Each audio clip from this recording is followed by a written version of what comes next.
सनातन के 1700 सबूत तो मिल गए हैं, लेकिन दशकों से चला आ रहा विवाद अब सुलझने की ओर बढ़ता जा रहा है, क्योंकि हम बात कर रहे हैं मध्य प्रदेश के धार की भोजशाला की, जिसको लेकर आर्कियोलॉजिकल सर्वे ऑफ इंडिया ने एक रिपोर्ट तैयार की थी और इस रिपोर्ट को पेश किया है, जिसमें साफ तौर पर यह बताया गया है कि उस भोजशाला में मंदिर था या मस्जिद था। और अब अगली सुनवाई में सच का सच और झूठ एक तरफ हो जाएगा। ये रिपोर्ट देखिए।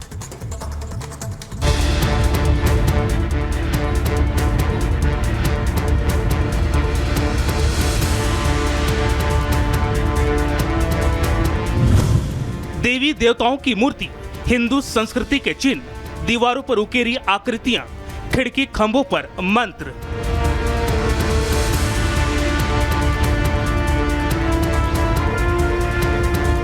और ऐसे ही करीब 1700 सबूत ये बताने के लिए काफी है कि भोजशाला सनातन परंपरा से जुड़ा है और एक मंदिर है।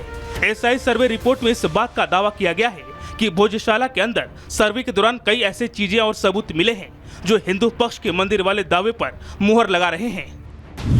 मध्य प्रदेश हाईकोर्ट के इंदौर खंडपीठ ने एसआई सर्वे का आदेश जारी किया था और ज्ञानवापी की तर्ज पर धार की भोजशाला का भी पुरातात्विक सर्वेक्षण का आदेश दिया था, जिसके बाद 22 मार्च से सर्वे शुरू होकर 28 जून तक चला।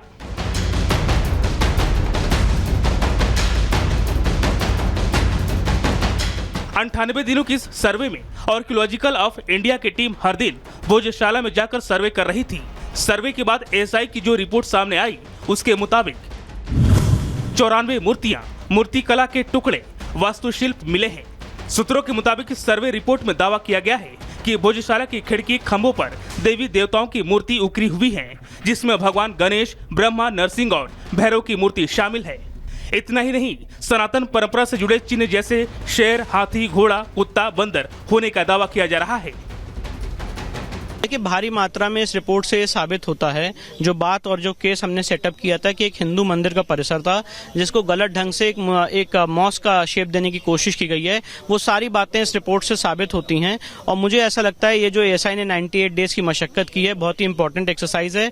2000 पन्ने से ऊपर की रिपोर्ट आज एसआई ने इंदौर हाईकोर्ट के सामने फाइल की है, उसकी कॉपी हमें प्रोवाइड की गई, उसका हम अध्ययन कर रहे हैं। पर मैं आपको एक कर्सरी ग्लांस में बताना चाहता हूँ कि आर्कियोलॉजिकल सर्वे ऑफ इंडिया ने ये बात कही अपनी रिपोर्ट में कि वहाँ पे एक प्री एग्जिस्टिंग स्ट्रक्चर मौजूद है और जो वहाँ पे 15वीं शताब्दी में तोड़ा गया है मंदिर, उसके भी वहाँ पे प्रमाण और सबूत मिलते हैं। तो ये रिपोर्ट हमारे केस को और पुख्ता करती है। मां वाग देवी की प्रतिमा लंदन से लाकर गर्भगृह में स्थापित की जाए, 24 घंटे 365 दिन हिंदू समाज को बिना किसी रोक टोक के, बिना किसी प्रतिबंध के वहाँ पूजा अर्चना का अधिकार मिले, ये सारे रास्ते साफ होंगे इस रिपोर्ट से। और इस रिपोर्ट से हिंदू समाज का भोजशाला पर आधिपत्य होने का रास्ता साफ होगा। धार भोजशाला मामले में सर्वे रिपोर्ट आने के बाद आज हिंदू संगठन भोजशाला में हनुमान चालीसा पढ़ेंगे, लेकिन हनुमान चालीसा के दौरान किसी भी तरह के विवाद से बचने के लिए भारी संख्या में सुरक्षा बलों की तैनाती की गई है। धार का भोजशाला विवाद नया नहीं है। यहाँ मंगलवार और बसंत पंचमी के दिन सरस्वती पूजा करने की इजाजत है और शुक्रवार के दिन नमाज पढ़ने की। लेकिन हिंदू पक्ष का दावा है कि भोजशाला मां सरस्वती का मंदिर है, जिसे राजा भोज ने 1034 में बनवाया था, जहां संस्कृत की पढ़ाई होती थी, जहां कुछ समय के लिए नमाज की परमिशन दी गई थी, लेकिन मुगल आक्रांताओं ने तोड़ दिया। वही मुस्लिम पक्ष इस दावे को गलत बताया और भोजशाला को मस्जिद कहने के साथ नमाज की इजाजत की मांग करता आया है।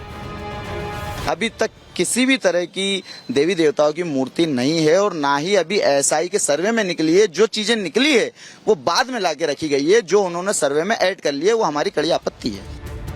मुस्लिम पक्ष ने इस रिपोर्ट पर कड़ी आपत्ति जताते हुए कहा, अगर सुप्रीम कोर्ट में सुनवाई नहीं हुई और अल्पसंख्यकों पर इसी तरह अत्याचार हुआ तो इंटरनेशनल कोर्ट में अपील करेंगे। सर्वे को किया जाए, लेकिन उन्होंने गाइडलाइन के तहत सर्वे बिल्कुल नहीं किया और उसी के आधार पर हमने एक कंटेम्प्ट भी दायर की, उसके नोटिस भी हो गए, एक आर्गुमेंट भी हो गया है। उसमें एसआई की तरफ से अभी कोई जवाब नहीं आया है, वो अभी जवाब भी फाइल करेंगे। अगर अल्पसंख्यकों के साथ ऐसी धोखाधड़ी और ऐसा हमारे साथ अत्याचार होगा तो हमारा जो भी अधिकार है उस अधिकार के तहत हम इंटरनेशनल कोर्ट भी जाएंगे इसको लेकर। मुस्लिम पक्ष की अपनी दलील है, लेकिन हिंदू पक्ष का कहना है कि मुस्लिम पक्षकार को समझना होगा कि ये मस्जिद नहीं मंदिर है और भारत के साथ खड़ा होना होगा। अनगिनत उसमें तो एविडेंसेस हैं जो इस बात को चीख चीख के चिल्ला चिल्ला के कह रही हैं कि ये वास्तव में मंदिर था। मंदिर को तोड़ करके और जोर जबरदस्ती के आधार पर उसमें कब्जा जमाने की कोशिश की गई थी। मुस्लिम पक्षकार हैं, उनको समझना चाहिए कि मस्जिद नहीं है ये, आपकी सिर्फ महाजिद है। इस महाजिद से बाहर निकलना पड़ेगा आपको और भारत के साथ खड़ा होना पड़ेगा। एसआई सर्वे रिपोर्ट के जरिए ही काशी में सनातन की जीत हुई थी और अब हिंदू पक्ष को भोजशाला में भी जीत की उम्मीद है, क्योंकि जिस तरह रिपोर्ट में सत्य के सबूत मिले हैं, हिंदू पक्ष जल्द ही भोजशाला में पूजा की इजाजत मिलने की उम्मीद जता रहा है। Bureau report, Republic Bharat. देखिए आगे बढ़ते हैं। मौलाना तौकीर रजा ने ऐलान किया था, सामूहिक धर्मांतरण का ऐलान उनकी तरफ से किया गया था और उन्होंने परमिशन प्रशासन से अब प्रशासन ये कह रहा है कि बिना परमिशन के किसी भी तरह के आयोजन नहीं करवाए जाएंगे। तौकीर रजा पर बरेली एसएसपी अनुराग आर्य का बयान सामने और साफ तौर पर कहते हुए नजर आ रहे हैं कि कल ही तो परमिशन मांगी गई है, अभी कार्यक्रम की अनुमति नहीं मिली है, पहले परमिशन लेनी होगी, उसके बाद ही अनुमति मिलेगी।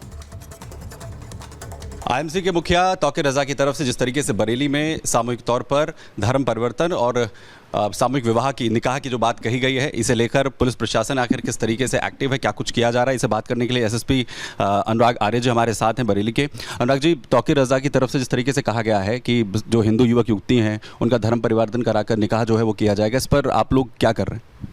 कल नगर मजिस्ट्रेट के यहाँ एक एप्लीकेशन दी गई है 21 तारीख को एक आयोजन करने के लिए, जिसकी जांच जो स्थानीय पुलिस है और LIU है इनके द्वारा की जा रही है। ये अपनी रिपोर्ट तैयार करके प्रेषित करेंगे। मैं आपको आश्वस्त करना चाहूँगा कि हम किसी भी प्रकार से जनपद में, शहर में शांति व्यवस्था के साथ शरारत करने वाले लोगों को बर्दाश्त नहीं करेंगे। कोई भी आयोजन बिना अनुमति के नहीं होने दिया जाएगा और कोई भी, क्योंकि अभी त्योहारों का भी समय चल रहा है और बहुत अच्छे तरीके से पुलिस बल को व्यवस्थापित करते हुए सभी त्यौहार सकुशल रूप से संपन्न कराए जा रहे हैं। तो हम लोग कोई भी आयोजन ऐसा नहीं होने देंगे जो समाज में किसी प्रकार की कटुता को पैदा करे या फिर जनपद की शांति व्यवस्था में कोई खलल पैदा करे। क्योंकि जो तौकीर रजा है उनका कहना है कि मैंने अनुमति के लिए दरअसल अभी कहा है, तो क्या प्रशासन इस पर सोच रहा है कि अनुमति दी जाए या फिर ना दी जाए? ये दोनों, मैंने आपको बताया कि नगर मजिस्ट्रेट के यहाँ अप्लाई किया गया है, अनुमति उनको देनी है। पुलिस की तरफ से जो रिपोर्ट्स लगती हैं वो रिपोर्ट्स जांच की जा रही है। कल ही एप्लीकेशन दी गई है और नियमानुसार वो रिपोर्ट्स प्रेषित कर दी जाएंगी। लेकिन ये बहुत स्पष्ट है कि बिना अनुमति के हम किसी भी प्रकार का कोई आयोजन नहीं होने देंगे किसी भी कीमत। अनुराग आर्य जी, क्योंकि कुछ हिंदू संगठन जो हैं वो भी इस पर अपना जो गुस्सा है वो जाहिर कर रहे हैं और उनका ये कहना है कि इस तरीके की अनुमति किसी भी तरीके से नहीं मिलनी चाहिए, बरेली की जो फिजा है उसे बिगाड़ने की कोशिश हो रही है। जनपद में किसी भी प्रकार से शांति व्यवस्था जनपद में एकदम सामान्य है। जो भी त्यौहार अब तक रहे हैं और जो आगे भी त्यौहार हैं उनको बहुत अच्छे तरीके से संपन्न कराया गया है, कराया जाएगा और हम किसी भी प्रकार से शांति व्यवस्था में किसी भी प्रकार का कोई व्यवधान उत्पन्न नहीं होने देंगे। आप बहुत शुक्रिया बात करने के लिए। और चलिए अब इसी बीच आपको बता दें, बरेली में तौकीर रजा के कार्यक्रम को रोकने की मांग की जा रही है, उसका विरोध किया जा रहा है। हिंदू संगठनों ने प्रशासन को ज्ञापन सौंपा है, कार्यक्रम के आयोजन को रोकने की मांग की गई है। बड़ी खबर आपको बता रहे हैं, बरेली में तौकीर रजा के कार्यक्रम का विरोध किया जा रहा है। इसी के चलते हिंदू संगठन प्रशासन के पास पहुंचा है एक ज्ञापन लेकर। उस ज्ञापन में उन बातों का जिक्र है जिसके चलते ये संगठन, हिंदू संगठन चाहता है कि तौकीर रजा का कार्यक्रम को रोका जाए।